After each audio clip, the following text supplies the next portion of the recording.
شروع اللہ کے نام سے جو بڑا مہربان نہایت رحم والا ہے۔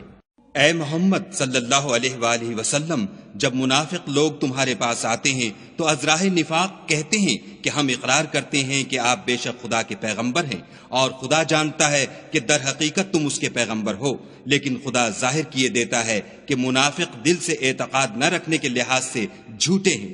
انہوں نے اپنی قسموں کو ڈھال بنا رکھا ہے اور ان کے ذریعے سے لوگوں کو راہ خدا سے روک رہے ہیں۔ کچھ شک نہیں کہ جو کام یہ کرتے ہیں برے ہیں۔ یہ اس لیے کہ یہ پہلے تو ایمان لائے، پھر کافر ہو گئے تو ان کے دلوں پر مہر لگا دی گئی، سو اب یہ سمجھتے ہی نہیں۔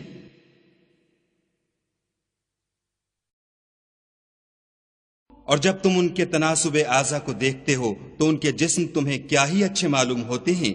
اور جب وہ گفتگو کرتے ہیں تو تم ان کی تقریر کو توجہ سے سنتے ہو، گویا لکڑیاں ہیں جو دیواروں سے لگائی گئی ہیں، بزدل ایسے کہ ہر زور کی آواز کو سمجھیں کہ ان پر بلا آئی۔ یہ تمہارے دشمن ہیں، ان سے بے خوف نہ رہنا، خدا ان کو ہلاک کرے، یہ کہاں بہہ کے پھرتے ہیں۔ اور جب ان سے کہا جائے کہ آؤ رسول خدا تمہارے لیے مغفرت مانگیں تو سر ہلا دیتے ہیں، اور تم ان کو دیکھو کہ تکبر کرتے ہوئے منہ پھیر لیتے ہیں۔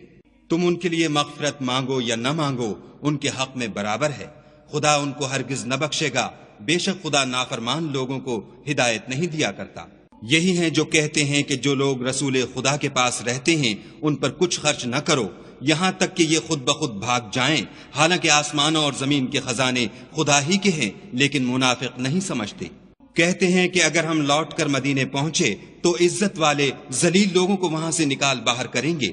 حالانکہ عزت خدا کی ہے اور اس کے رسول کی اور مومنوں کی، لیکن منافق نہیں جانتے۔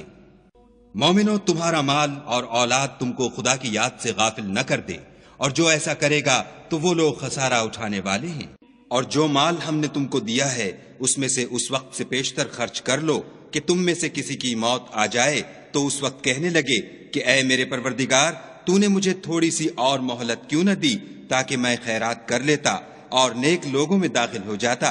اور جب کسی کی موت آ جاتی ہے تو خدا اس کو ہرگز مہلت نہیں دیتا، اور جو کچھ تم کرتے ہو خدا اس سے خبردار ہے۔